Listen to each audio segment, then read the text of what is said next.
ஒவ்வொரு ஐபிஎல்லையும் வந்து எனக்கு ஒரு பயங்கர எதிர்பார்ப்பு இருக்கும். டோனி இந்த ஐபிஎல் விளையாடுவாரா? விளையாட மாட்டாரா? ரிட்டயர்மென்ட் அறிவிச்சுருவாரா? அப்படின்ட்டு ஒரு பதட்டத்திலேயே வந்து ஒவ்வொரு ஐபிஎல்லையும் நான் வந்து வாட்ச் பண்ணிட்டு இருப்பேன்.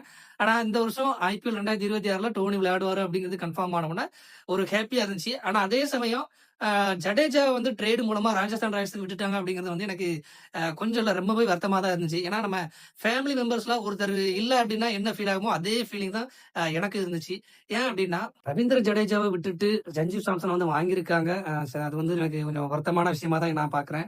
ஏன்னா ரவீந்திர ஜடேஜா அப்படிங்கிறது வந்து டோனிக்கு அப்புறம் ஃபினிஷரா நம்ம பார்க்குறது வந்து சிஎஸ்கே டீம்ல ரவீந்திர ஜடேஜாவ தான் பார்க்குறோம். ஏன்னா ஒரே ஓவர்ல 37 ரன் அடிச்சிருப்பாரு. ஸோ ஒரு நம்ம சிஎஸ்கே மேட்ச் பார்த்த எல்லாத்துக்குமே தெரியும்.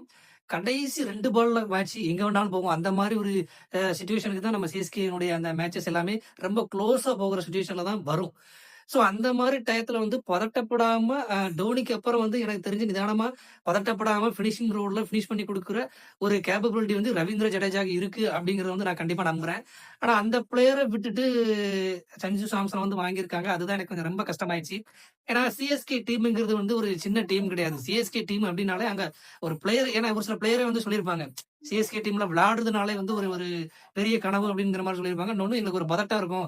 டோனி தலைமையில வந்து நாங்க விளையாடும்போது எங்களுக்கு அந்த ஒரு கண்டிப்பா எங்களுக்கு அந்த சிஎஸ்கே டீம் மேட்ச்ல போய் நின்னோம் அப்டின்னா, டோனி இருக்கிறது பக்கம் இல்லாம அந்த சிஎஸ்கே ஃபேன்ஸ் போடுற அந்த ஆர்ப்பாட்டங்கள்லாம் பார்க்கும்போது எங்களுக்கே ஒரு பதட்டமா இருக்கும் அப்டிங்கிற சொல்ற பிளேயர்ஸ் வந்து நெறைய பேர் இருக்காங்க. சோ அந்த மாரி ஒரு பெரிய டீம்ல அழகா செட் ஆன ரவீந்திர ஜடேஜாவ விட்டது வந்து ரொம்ப வருத்தமான விஷயமா தான் நான் பார்க்குறேன்.